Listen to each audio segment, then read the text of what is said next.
Como les comentaba a mis hermanos, y antes de entrar de lleno a la confesión de 1689, específicamente capítulo 17, yo quiero darte de introducción, a modo de ilustración, una ilustración acerca de cómo luce un faro de esto que hemos visto en las películas, quizá algunos han tenido la oportunidad de verlo en la vida real. ¿Cómo luce un faro en medio de una tormenta? Y yo quiero usar un poco que usemos un poco nuestra imaginación y podamos pensar en una noche oscura y tempestuosa. Un cielo lleno de nubes embravecidas, de donde sale lluvia, truenos, y desata todo su furor contra el mar. En ese mar hay un pequeño barco tratando de mantenerse a flote. Las velas se desgarran, la madera del barco cruje por la presión. La tripulación está agotada y esta tripulación clama urgentemente por una luz en medio de esa oscuridad. En el horizonte de esta escena tan terrorífica, aparece un faro, una luz constante, inquebrantable, que atraviesa la tormenta como un susurro. No titubea esta luz, no se apaga, no depende esta luz de la furia del viento ni de la furia del mar. Esta luz está allí como una promesa viva para esos navegantes de que más allá de todo ese caos hay un puerto seguro. El capitán del barco, con manos temblorosas, ajusta el timón hacia aquella luz. Como lo dijimos, no es una luz que él haya encendido, no es algo que él haya quizá colocado allí previamente y que como está allí sin titubear nadie la puede apagar. Es un regalo, es una guía, es una seguridad en medio de tanta incertidumbre. Ese faro solo le comunica una cosa a este barco y a su capitán: hay lugar seguro para llegar a casa. Hay un camino seguro para llegar a casa. Así como este faro en medio de la oscuridad, en medio de una tormenta, es para nosotros la doctrina de la perseverancia de los santos. Y es lo que vamos a estar estudiando hoy. Vamos a ver cómo Dios y su gracia se convierte para el creyente, no solo en un Dios que lo salvó y lo dejó en su estado, lo dejó en medio de su caos, en medio de la lucha con su pecado, en medio de la lucha con sus caídas, sino que Dios para el creyente y su palabra se han convertido y serán siempre un faro seguro que le está diciendo a cada cristiano: a pesar de esa tormenta, vas a llegar a casa, porque yo te estoy guiando y yo te voy a llevar hasta allí. Amén.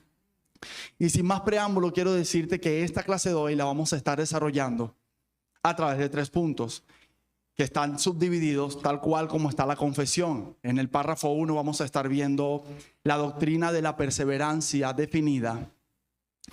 En el segundo párrafo vamos a estar viendo el fundamento o base de la perseverancia. Y en el párrafo 3 vamos a estar viendo la perseverancia de los santos, la fidelidad eterna de Dios en medio de las caídas del creyente. Y quiero que por favor que me acompañes al párrafo 1 del capítulo 17. Lo voy a leer y luego te voy a dar una ilustración para que podamos entender mejor esta doctrina. Leo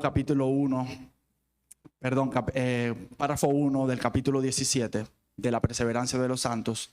Dice: aquellos a quienes Dios ha aceptado en el amado y ha llamado eficazmente y santificado por su Espíritu, y a quienes ha dado la preciosa fe de sus escogidos, no pueden caer ni total ni definitivamente del estado de gracia, sino que ciertamente perseverarán en él hasta el fin, y serán salvos por toda la eternidad, puesto que los dones y el llamamiento de Dios son irrevocables, por lo que Él continúa engendrando y nutriendo en ellos la fe, el arrepentimiento, el gozo, la esperanza y todas las virtudes del Espíritu para inmortalidad. Continúo. Y aunque surjan y les azoten muchas tormentas e inundaciones, nunca podrán arrancarles del fundamento y la roca a que por la fe están aferrados, a pesar de que, por medio de la incredulidad y las tentaciones de Satanás, la visión perceptible de la luz y el amor de Dios pueden ensombrecérseles y oscurecérseles por un tiempo. Él, sin embargo, sigue siendo el mismo y ellos serán guardados sin ninguna duda por el poder de Dios para salvación, en la que gozarán de su posesión adquirida, al estar ellos esculpidos en las palmas de sus manos y sus nombres escritos en el libro de la vida desde toda la eternidad. No sé cómo has leído tú este párrafo, pero este párrafo debe infundir un aliento increíble en los creyentes. Mi hermano, antes de la eternidad pasada, tú has sido esculpido en las manos de un Dios eterno. Tus pecados no habían venido a existencia. Tu lucha no había todavía empezado en este mundo. Este mundo ni siquiera había comenzado. Y tu salvación ya estaba garantizada. ¿Ves cómo esto se puede convertir en un faro de luz para un creyente? Para nosotros que podemos ser azotados constantemente por la culpa, la incertidumbre, el desasosiego, la falta de esperanza y decir, ¿será que es más fácil renunciar al Señor e irse al mundo? Y si fuese tan fácil, como lo comentaba con mis hermanos esta mañana, y si fuese tan fácil, ¿por qué no lo he hecho? A pesar de que Satanás me acusa, a pesar de que mi conciencia me acusa, a pesar de que la culpa me carcome, ¿por qué no he corrido a los brazos del mundo y he dicho me rindo? Porque ese plan en tu vida de salvarte y llevarte a los brazos de Cristo fue escrito en el libro de la vida antes de la eternidad. Nadie lo puede detener. ¿Quieres verlo a modo de ilustración? Pensemos en un árbol plantado junto al río. Este árbol se extiende profundamente buscando el agua que fluye de manera constante de ese río. Aunque el clima cambie, ya sea un verano abrasador o un invierno, el árbol permanece firme. Las hojas pueden marchitarse temporalmente, las ramas pueden doblarse bajo el peso de la nieve. Pero el árbol no se muere. ¿Por qué? Porque sus raíces están conectadas directamente a una fuente de vida que nunca se seca. Ese árbol, mis hermanos, somos cada uno de nosotros. Las tentaciones, las caídas, nuestra frialdad espiritual muchas veces nos lleva a que como ese árbol las ramas se doblen. Algunas hojas se vean amarillas, marrones, nos marchitemos. Pero tenemos que tener en cuenta algo, que nuestra vida está arraigada y está cercana a una fuente de vida como el río permanente que es la gracia de Dios. Las raíces para nosotros que somos un árbol, ¿cuáles serían nuestras raíces? Nuestras obras. Nuestro portarnos bien hoy, los medios de gracia, no. Las raíces del árbol son la obra de Cristo en el poder del Espíritu Santo. La regeneración y la justificación son las raíces profundas que nos conectan a esta vida eterna. Lo que te tiene allí, mi hermano, mi hermana, alimentándote del río de gracia constantemente, es la obra de Jesucristo. Él es la raíz, la fuente de nuestra fe.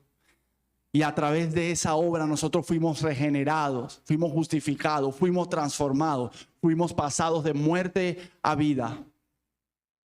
Y por eso, a pesar de que estamos viviendo quizá el clima más tempestuoso, siendo nosotros ese árbol, la obra de Cristo es lo que nos mantiene a nosotros allí, firmes y sin desmayar a pesar de nosotros. Y por supuesto, lo que vive este árbol, el clima cambiante, el invierno, el verano, el otoño, es lo que nos sucede a cada uno de nosotros, mis hermanos. Es las tentaciones, el pecado, la frialdad espiritual. Cada uno de nosotros no podemos decir, si somos verdaderamente creyentes, hemos pasado por alguno de estos, vamos a llamarle alguno de estos periodos o estaciones.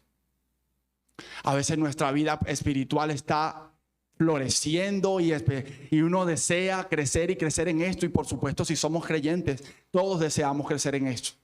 Pero a veces llega un invierno con un frío que quema las hojas de nuestra vida espiritual. Y nos preguntamos, ¿por qué? Como le decía un hermano esta mañana, ¿será que soy impío? ¿Será que yo nunca he sido transformado? ¿Será que yo en verdad no he conocido a Cristo? Y aunque son buenas preguntas, si por dentro de ti lloras y te lamentas por esta condición, quiere decir que a pesar de que el árbol esté un poco seco, un poco falto de agua, un poco falto de un sol radiante, la raíz no ha muerto. Porque la raíz es la misma obra del Redentor y Rey de Gloria. Sabemos este texto, pero es bueno no olvidarlo. Filipenses 1:6 dice, estando convencido, dice el apóstol Pablo, precisamente de esto: el que comenzó en vosotros la buena obra, la perfeccionará hasta el día de Cristo Jesús. Una obra que comenzó en la eternidad pasada, está garantizada que va a ser finalizada y perfeccionada, completa, verdadera en ti. Y está segura hasta el día que Cristo regrese. El día que Cristo regrese, o tú vayas a Él, esa obra será completada en ti. El día que Él te resucite, verás un cuerpo glorificado. No habrá más clamor, más llanto. Y tú dirás, pero ¿qué pasó con todos los pecados, las luchas? Todo lo que yo viví siendo creyente en la tierra. ¿Qué pasó con eso? Eso quedó atrás. Ya eres uno con Él. Y como dice el apóstol Juan, seremos como Él, porque le veremos tal y como Él es. Ya no anhelaremos ser como Cristo, seremos como Él. Tan santos, tan misericordiosos, porque Él nos llevó hasta allí. Amén. Este párrafo enseña que a quienes Dios ha salvado nunca se perderán. Aunque pasen por momentos difíciles, caigan en pecados, enfrenten la pared inquebrantable al parecer de la duda, Dios los sostendrá y los llevará seguros hasta el final. Pero no depende de nuestra fuerza, sino de la gracia de Dios y de la obra de Jesucristo, quien nos asegura en su palabra que no hay nada de lo creado, no hay nada espiritual, no hay nada terrenal, no hay nada en nosotros que pueda separarnos de su amor. Y por eso quiero que vayamos al párrafo número 2. Y aquí es donde vamos a ver un poco más de textos bíblicos. Porque es donde vamos a ver el fundamento o la base para nuestra perseverancia. Y nos vamos a dar cuenta que poco tiene que ver con nosotros. Ya hablaremos más adelante de los medios de gracia, de cómo Dios ha usado medios para la preservación de los santos. Eso es cierto.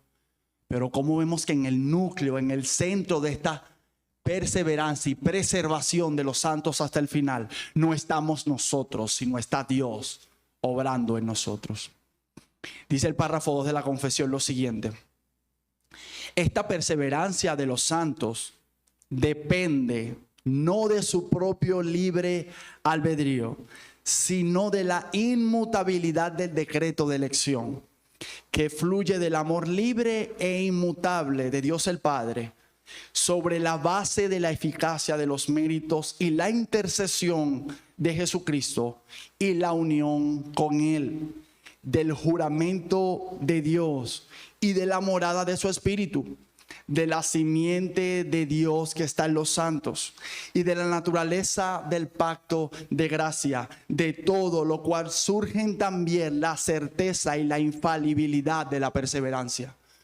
Si tú pudiste leer entre líneas, mi amado hermano y mi hermana, si tú pudiste leerlo, te diste cuenta que es una obra trinitaria, es un amor inmutable y un decreto de elección que fluye de Dios el Padre, sujeto a la obra e intercesión de Jesucristo, en donde tú no solo estás unido a Jesucristo y eres comprado por medio de Él para el Padre, sino que ahora tú Dios mora por medio de su Espíritu Santo en ti. Tú fuiste hecho no solo hijo de Dios, sino también fuiste hecho morada de Dios. Es una obra trinitaria que se está haciendo en ti, que se va a completar en ti en el día que Jesucristo venga o vayamos a Él.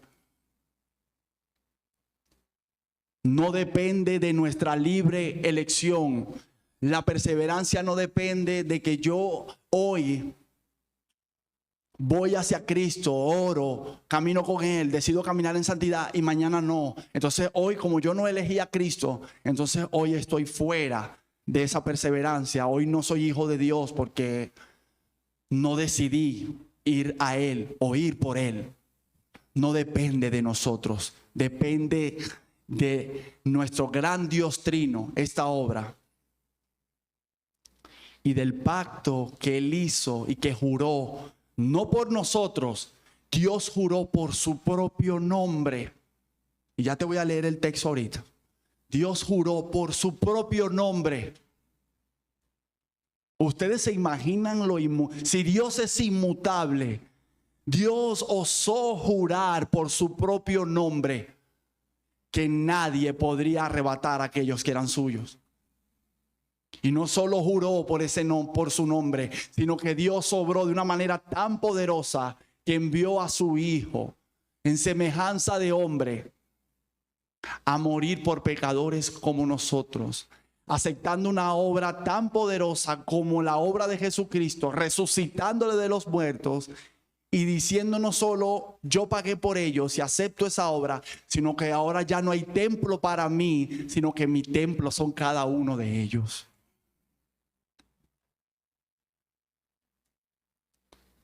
¿Quieres verlo en la Escritura? Vamos a ir a la Escritura. Dice segunda a los Tesalonicenses 2:13, y vamos a pasear por varios textos. Yo te lo leo y si quieres lo vas anotando.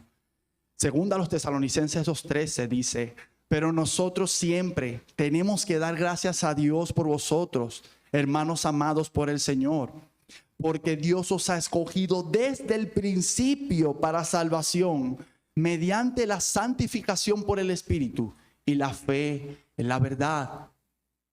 Dios te escogió desde el principio. No desde el principio de este mundo, no desde el principio de tu fe. Dios te escogió antes de los tiempos de los siglos. Romanos 8:31 al 33 dice lo siguiente: entonces, ¿qué diremos a esto? Si Dios está por nosotros, ¿quién estará contra nosotros? El que no eximió, no escatimó ni a su propio Hijo, sino que lo entregó por todos nosotros, ¿cómo no nos concederá también con Él todas las cosas? ¿Quién acusará a los hijos escogidos de Dios? Dios es el que justifica. Seguimos en Romanos 8:37 al 39. Dice el apóstol Pablo: pero en todas estas cosas somos más que vencedores por medio de aquel que nos amó. Vuelve a usar una palabra segura Pablo aquí diciendo: porque estoy convencido de que ni la muerte, ni la vida, ni ángeles, ni principados, ni lo presente, ni lo porvenir, ni los poderes, ni lo alto, ni lo profundo, ni ninguna otra cosa creada nos podrá separar del amor de Dios que es en Cristo Jesús, Señor nuestro.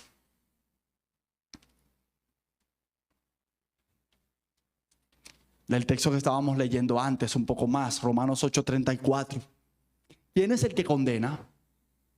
Cristo es el que murió, más aún el que resucitó, y el que además está a la diestra de Dios, y el que también intercede por nosotros. Cristo no murió por nosotros solamente y dejó esa obra allí y dijo, bueno, encárguense ustedes. Y mal usan muchos el texto de, bueno, sí, pero la Escritura dice que guardemos nuestra salvación con temor y temblor. No se está refiriendo a la obra de salvación hecha para nosotros, precisamente. Esa obra ya la hizo Cristo para nosotros. Y no solo Cristo ascendió al cielo y nos dejó su espíritu, sino que Cristo está en el cielo como el sumo sacerdote intercediendo por su iglesia. Intercediendo de manera particular por su iglesia. No está orando solamente Cristo por trono de gracia. Cristo está orando por nombre y apellido de sus santos. Él conoce lo que tú necesitas, hermano, hermana. Él conoce con lo que tú luchas. Él conoce tus caídas. Él conoce, como dice el Salmo, tu acostarte y tu levantarte. Él conoce tus pensamientos. Antes que salga palabra, Él conoce ya lo que tú vas a decir. Si Él quiere algo de ti, es una sola palabra y es rendición.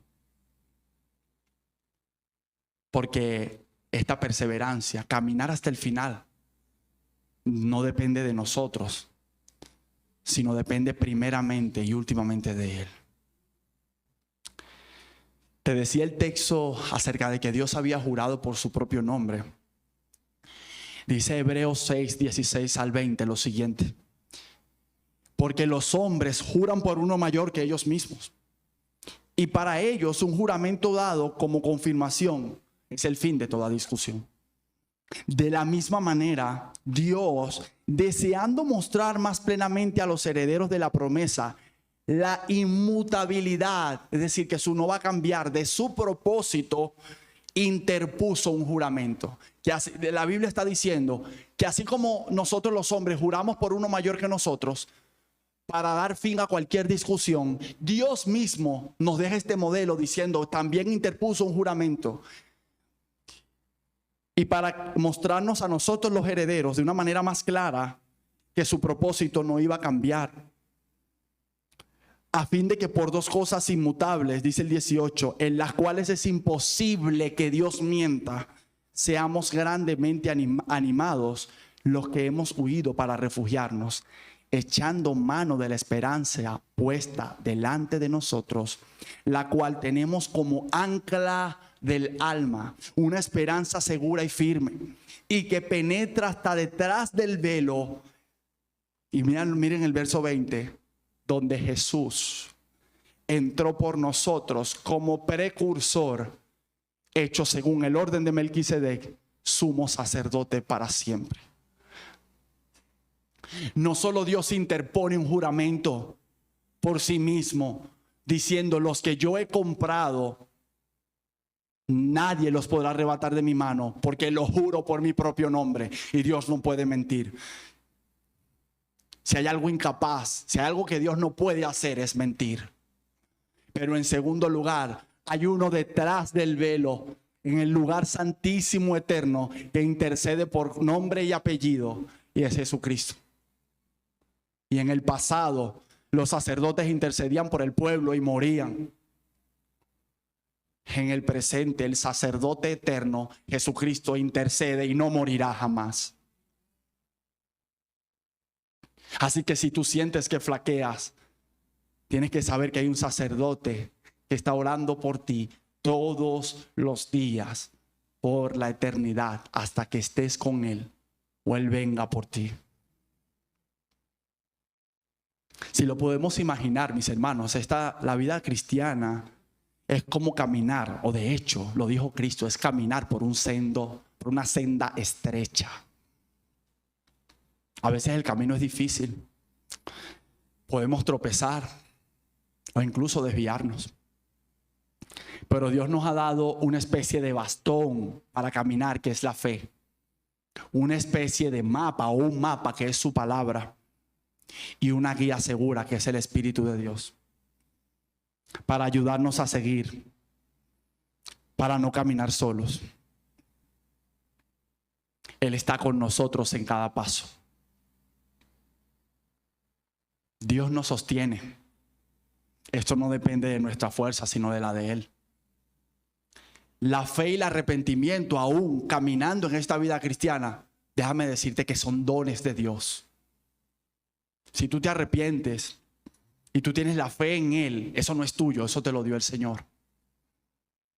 Y las obras que hacemos caminando en esa vida cristiana, incluso aunque las hacemos nosotros, no nos pertenecen porque son un fruto de la gracia de Dios en nosotros. Las hicimos porque, como dice la Escritura, Él las decretó de antemano para que anduviésemos en ellas. La gracia de Dios en este caminar de los santos está en todo. Pero ¿cómo podemos ver la perseverancia de los santos? O mejor dicho, la fidelidad eterna de Dios en medio de nuestras caídas. Porque hay que reconocer que caemos. Hay que reconocer que desfallecemos.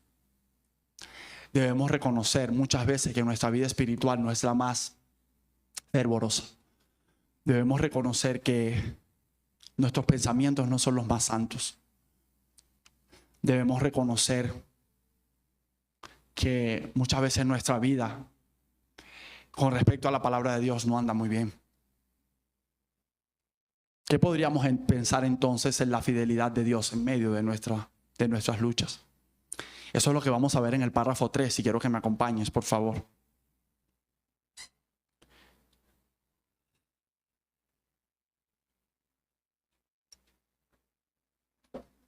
Dice el párrafo 3 lo siguiente: y aunque los santos, mediante la tentación de Satanás y del mundo, el predominio de la corrupción que queda en ellos y el descuido de los medios para su preservación, caigan en pecados graves y por algún tiempo permanezcan en ellos, por lo que incurren en el desagrado de Dios y entristecen a su Espíritu Santo, se les dañan sus virtudes y consuelos, se les endurece el corazón y se les hiere la conciencia, lastiman y escandalizan a otros y se acarrean juicios temporales. Miren la seguridad de los escritores de la confesión: renovarán su arrepentimiento y serán preservados hasta el fin mediante la fe en Cristo Jesús. La seguridad de los escritores de la confesión no estaba anclada en su muy buena teología solamente, sino en la palabra de Dios. Y aunque ellos están hablando con una seguridad que por supuesto viene del Espíritu Santo, ellos nos llaman aquí a recordar, en primer lugar, o a tomar conciencia de tres grandes enemigos. Y te los voy a decir primero con textos bíblicos, para que podamos tomar nota de cuáles son estos tres grandes enemigos según la Biblia. Dice primera de Pedro 5:8: sed de espíritu sobrio, estad alerta. Aquí va el primer adversario. Vuestro adversario, el diablo, anda al acecho como león rugiente, buscando a quien devorar. A veces nosotros, siendo bautistas reformados, no me malinterprete, no queremos dar lugar al misticismo que mucho daño le ha hecho al cristianismo. Pero si hay algo que debemos tomar en cuenta que lo hacían los apóstoles, era tener muy en consideración que a pesar de que nuestra fe está anclada en Jesucristo, hay un adversario que es más poderoso de lo que nosotros creemos, y es el diablo. ¿Tú quieres saber quién es un enemigo del Cristo y un enemigo de la fe y un enemigo de los creyentes? El diablo. También se dijo de él: no ignoren sus maquinaciones. Si tú quieres saber si hay alguien muy ágil para pensar pecaminosamente, es Satanás. Satanás es tan osado para maquinar maldades contra los hijos de Dios, que Satanás hizo esto incluso delante de la presencia de Dios, como lo vemos en el libro de Job. Y Dios, sabiendo lo que él pensaba, Dios le dice, ¿no has considerado a mi siervo Job? Y Dios, después que le da todas las características de la vida santa de Job, Satanás le dice, es como si le dijera, ¿te obedece Job de balde? Es como si él le dice, sí, sí lo he considerado, pero no lo he podido tocar. Sí, sí he querido maquinar contra él, pero no he podido hacer nada porque tú no me has dejado. ¿Y qué hace después que Dios lo deja? Satanás prácticamente destruye, permitido por Dios por supuesto, pero destruye la vida de Job. ¿Quieres ver otro enemigo aparte del diablo? Para que lo tengas en consideración. Mira como dice Santiago 1:27. De hecho, vamos a leer 2 textos de Santiago para hablar del otro enemigo. Dice Santiago 1:27, la religión pura y sin mácula delante de nuestro Dios y Padre es esta: visitar a los huérfanos y a las viudas en sus aflicciones, y aquel otro enemigo, y guardarse sin mancha del mundo. Otro texto para hablar de ese enemigo, Santiago 4:4, oh almas adúlteras, ¿no saben que la amistad del mundo es enemistad hacia Dios? Por tanto, el que quiere ser amigo, compañero del mundo, se ha constituido enemigo de Dios. No solamente la escritura nos llama a tomar conciencia, y este párrafo, a tomar conciencia de un enemigo mortal como Satanás, sino de otro enemigo mucho más sutil que Satanás, que es el mundo. La cultura, las consideraciones provenientes de, es que está de moda, es que todos lo hacen, es que todos corren hacia esa dirección, ¿por qué yo no? ¿Has considerado tú también este enemigo, hermano, hermana? Sí, estamos hablando de la perseverancia de los santos, sí, pero esa perseverancia nos llama a estar también alertas. Satanás está por un lado maquinando, pensando, obrando, ¿cómo lo destruyo? El mundo está diciendo, si hay un arma que usa también Satanás, es el mundo, y dice, ¿cómo lo arrastro? ¿Cómo lo puedo seducir? ¿Cómo puedo hacerle ver que no es algo tan pecaminoso, sino de manera más sutil? Y el mundo tiene estrategias muy poderosas: propaganda, televisión, radio, música, redes sociales, malos consejos, religiones falsas, los famosos gurúes, coach de miles y miles de cosas.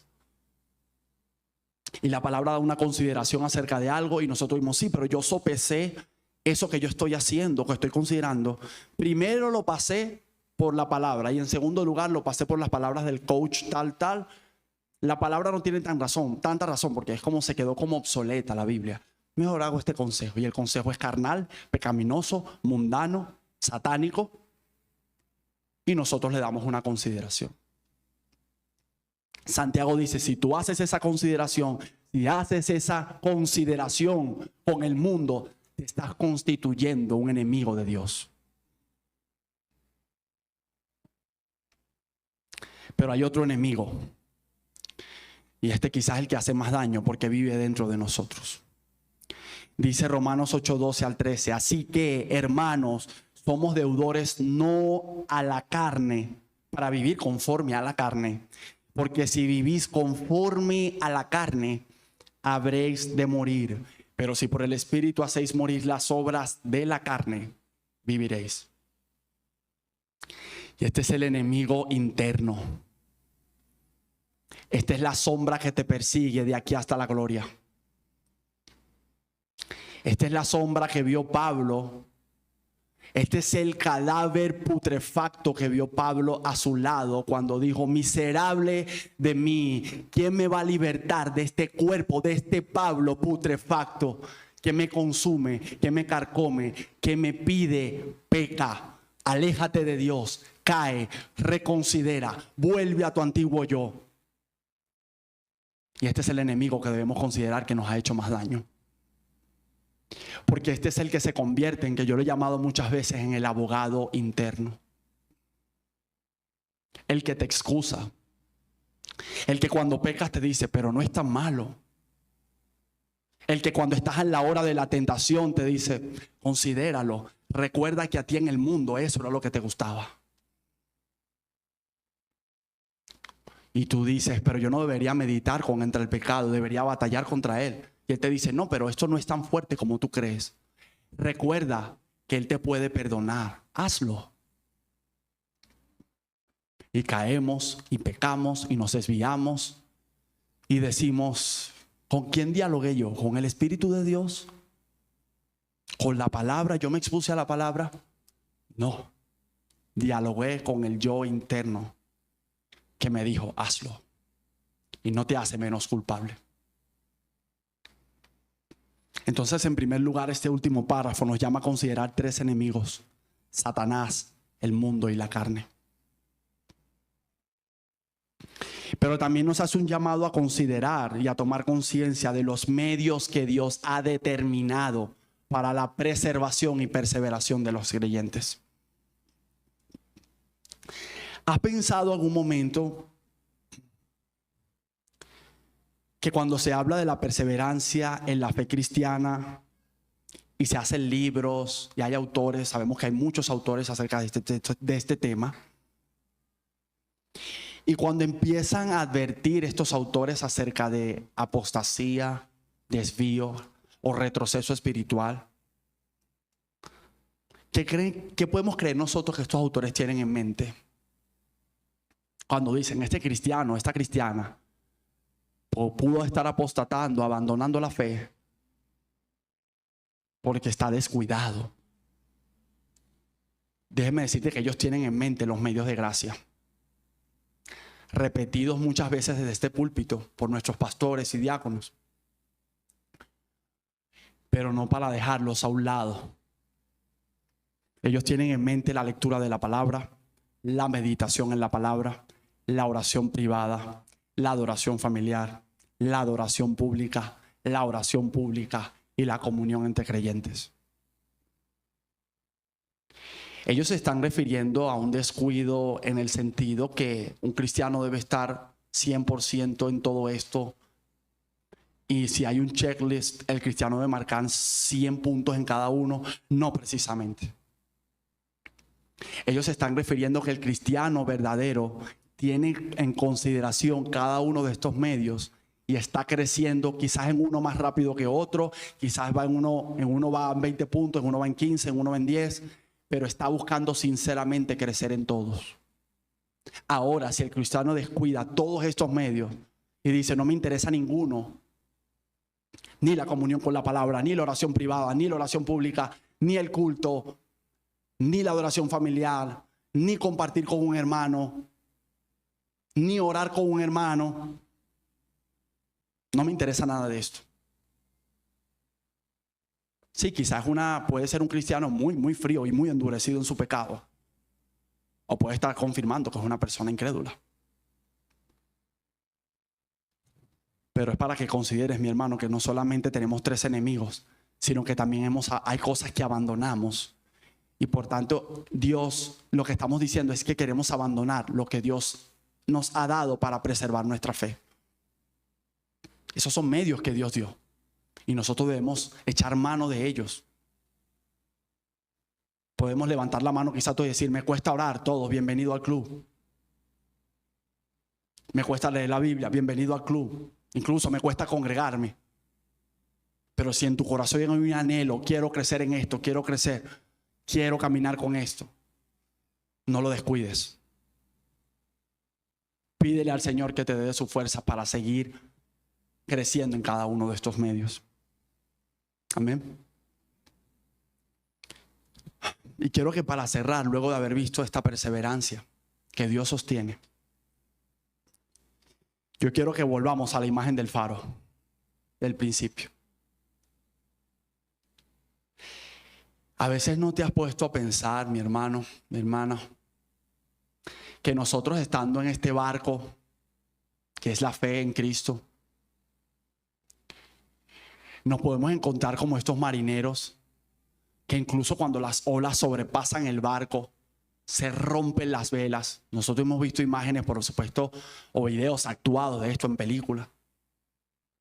Ustedes se dan cuenta que incluso los marineros están jadeando por aire, por oxígeno, porque cuando llega una ola, tragan agua, caen al suelo, se levantan, caen al suelo con otra ola y empiezan a jadear por aire. Se está hundiendo el barco, se partió la vela. Capitán, ¿qué hacemos? Allá está el faro, pero yo creo que aquí nos hundimos o morimos todos porque no puedo, no tengo oxígeno. No tengo oxígeno. Cuando salgo de una ola y de la caída y el barco hundiéndose, salgo y otra ola me cae encima. No puedo respirar. ¿No te has sentido así, hermano, hermana? Es como mejor quedarse en el suelo de ese barco, echarse a morir y decir, allá está el faro, pero yo no puedo más. Allá está el faro y la luz de Dios de esperanza. Ahí está el capitán firme, llevándole al barco, pero yo no puedo. Déjame asegurarte que tú estás en ese barco, pero el capitán no te va a soltar hasta dejarte en la orilla. No temas. Sé que tienes quizá en poco tu propia fuerza. Sé que quizá tienes en poco todo lo que has hecho para seguir en esta vida cristiana, pero déjame decirte que no depende de lo que tú has hecho, sino de lo que Él está haciendo en ti. ¿Recuerdas la parábola del hijo pródigo de Lucas 15? Yo quiero leértela para cerrar y que podamos ver y cerrar con la palabra de Dios, para que Él lleve esta verdad también a nuestro corazón. Dice Lucas 15:11. También dijo: un hombre tenía 2 hijos, y el menor de ellos dijo a su padre: Padre, dame la parte de los bienes que me corresponde. Y les repartió los bienes. No muchos días después, juntándolo todo, el hijo menor se fue lejos a una provincia apartada, y allí desperdició sus bienes viviendo perdidamente. Y cuando todo lo hubo malgastado, vino una gran hambre en aquella provincia y comenzó a faltarle. Y fue y se arrimó a uno de los ciudadanos de aquella tierra, el cual le envió a su hacienda para que apacentase cerdos. Y deseaba llenar su vientre de las algarrobas que comían los cerdos, pero nadie le daba. Y volviendo en sí, dijo: ¿cuántos jornaleros en la casa de mi padre tienen abundancia de pan y yo perezco de hambre? Me levantaré, iré a mi padre y le diré: Padre, he pecado contra el cielo y contra ti. Ya no soy digno de ser llamado tu hijo. Hazme como a uno de tus jornaleros. Y levantándose vino a su padre. Y cuando aún estaba lejos, lo vio su padre y fue movido a misericordia y corrió y se echó sobre su cuello y le besó. Y el hijo le dijo: Padre, he pecado contra el cielo y contra ti, y ya no soy digno de ser llamado tu hijo. Pero el padre dijo a su siervo: sacad el mejor vestido, vestidle, poned un anillo en su mano y calzado en sus pies, y traed el becerro gordo y matadlo. Porque dijo: y matadlo y comamos y hagamos fiesta. ¿Por qué? Él da la razón: porque este es mi hijo, muerto era y ha revivido, se había perdido y es hallado. Y comenzaron a regocijarse. Amén. ¿Te has visto lejos de tu padre? ¿Te has visto lejos de perseverar? ¿Te has visto como el hijo pródigo, pidiendo de las algarrobas de los cerdos, en tu pecado, en tu indisposición para con Dios? ¿Sabes qué te dice Él con esta palabra? Vuelve a Él. Corre a Él. Y sabes que Él hará contigo, será movido a misericordia y te seguirá perseverando hasta el fin. Porque tú no eres uno de sus expatriados, no eres uno de aquellos que no tienen hijos, no eres uno de ellos que ha sido abandonado por Él, sino que eres uno de sus hijos e hijas amados. Es Él que nos va a perseverar hasta el final, mis hermanos. Simplemente corramos en Él y corramos a Él. Amén. Vamos a orar, por favor.